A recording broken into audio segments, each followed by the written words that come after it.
What's up, YouTube? Sexual Intelligence here. I'm Sexual Intelligence, and it's day 14. I've been revising, and I found something quite interesting. I'm just going to read it, and then I'll elaborate it. This is also proof that I've been doing my revision that I said I would do. So here we go. But it's related to Nofap. Yeah. So there is evidence to suggest that hair loss in patterning, so female pattern baldness or male pattern baldness, is caused due to hormonal dynamics.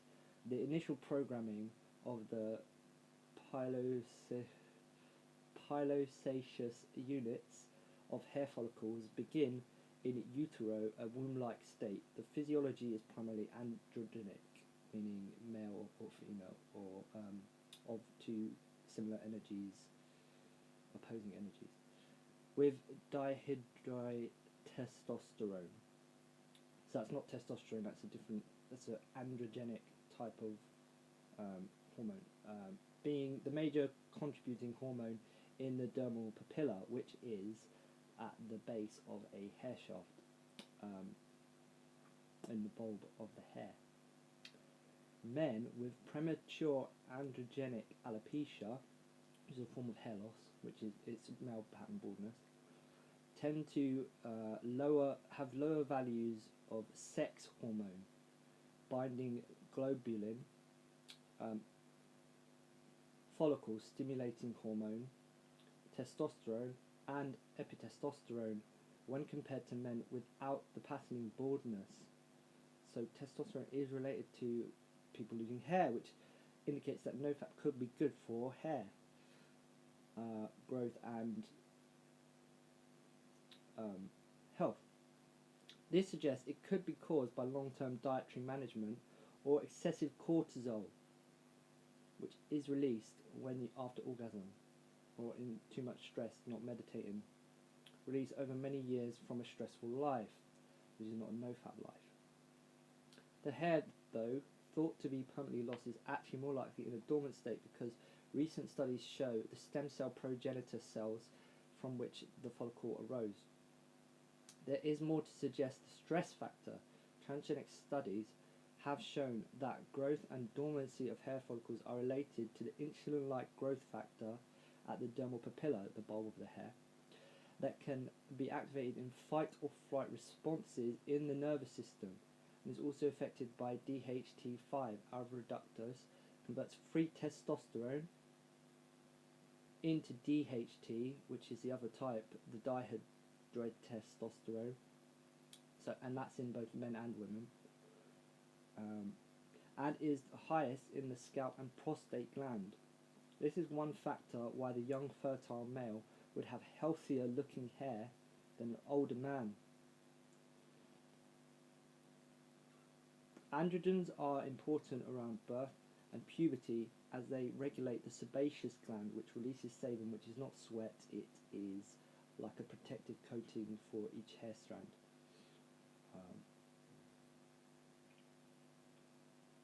Apulcrine hair, which is hair that's on the head, as opposed to equine hair, which is hair that is on the arms or anywhere else on the body, or the pubic region.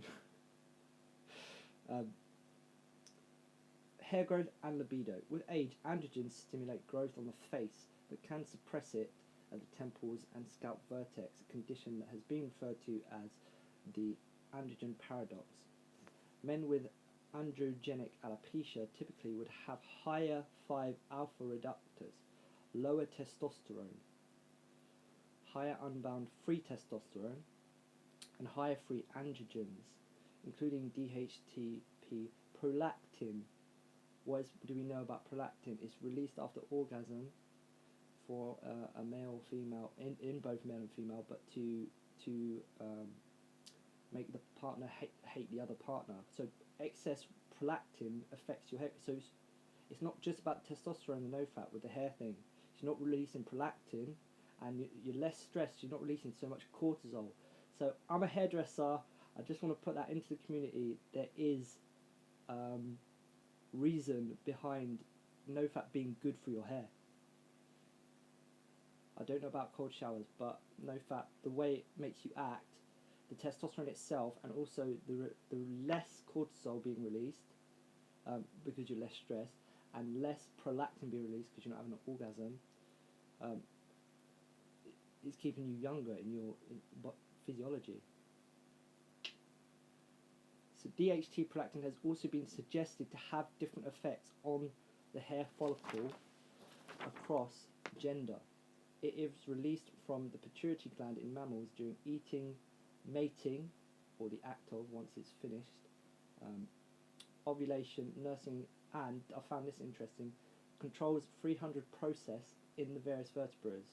So if we're talking about hair, think about what that's doing to your body. It's relating to the 300 vertebrae of the spine. What are those processes? Because we know that specifically with semen retention, if it's going up the spine, there's 300 processes that's affecting. That if you're holding it in, keeping it in, you're I don't want to say 300% a better person, but you're affecting 300 processes. That's not even related to hair. What I was talking about. 300 processes are affected by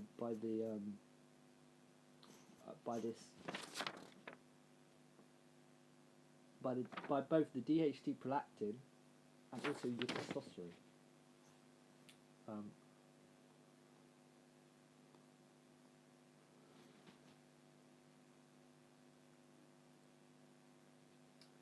Yeah, and